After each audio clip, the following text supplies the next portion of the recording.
Edward still makes periodic descents on his friends and protégés, most of whom now live in Mexico City. In this case, Leonora Carrington, an English painter, once the mistress of Max Ernst.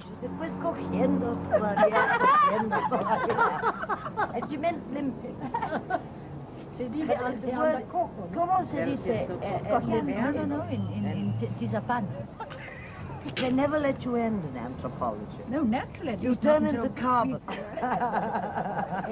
corrió el pobrecito. Se puso a correr. Se puso a correr, señor. Y mi mamá le gritaba, usted me ha embarazado. Did you hear that, Leonora? What? Tell her. No, she asked me why I wear 2 socks and 2 shoes. One foot is turning into a cloven hoof and the other into a parrot's claw. Besides attesting that lasting friendship, Leonora shares Edward's love of cautionary verse. It was called, what was it called? One about the Frigidaire. Do you remember? Well, I remember the one about... When babies' cries were hard to bear, they popped him in the Frigidaire. Yeah, that was... My wife said, Georgia, I'm so unhappy. Our darling is now completely flappy. Leonora Carrington's disturbing chimeras, bathed in a light that never was on land nor sea, attracted Edward James immediately. Long before she became fashionable in the States, and in consequence no longer dependent on his patronage, he had acquired more of her paintings than any other single person. This picture by Leonora Carrington has never been exhibited, which I think it deserves to be, because it's one of her most imaginative. It's called Traveling Incognito, and the woman who is traveling incognito, as you see, has 5 eyes. There's a cat here who has only 1 eye, and the parrot is traveling in a fishbowl that has a pedestal with claws all around it. Then there's a normal cat there, and a very strange parasol, and then the shape of the woman herself must be very extraordinary to necessitate such an odd drapery. The drapery of the lady inspired me to make a frame for it that was like an old-fashioned ball dress of black velvet. His feeling for surrealism and early support for its struggling practitioners resulted in the largest personal collection of surrealist paintings.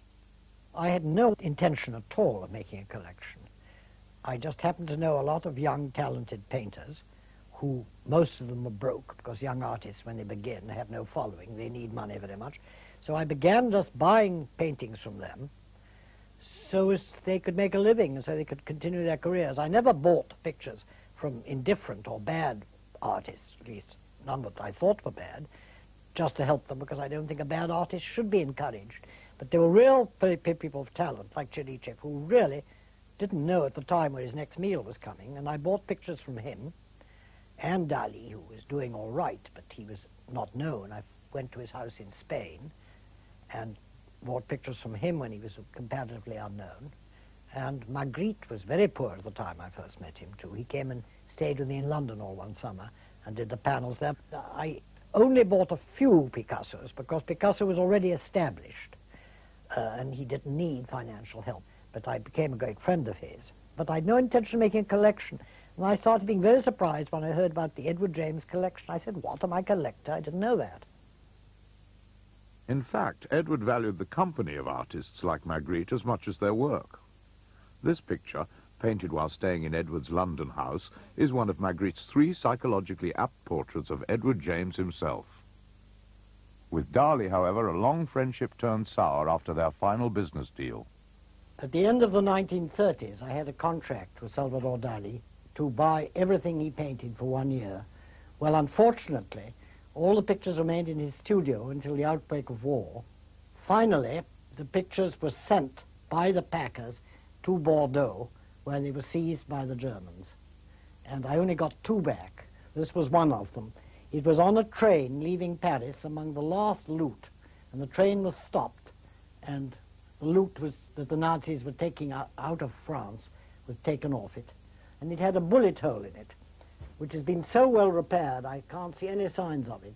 The picture represents swans, and their reflections form elephants, which, with the help of the trees behind, which make the legs of the elephants.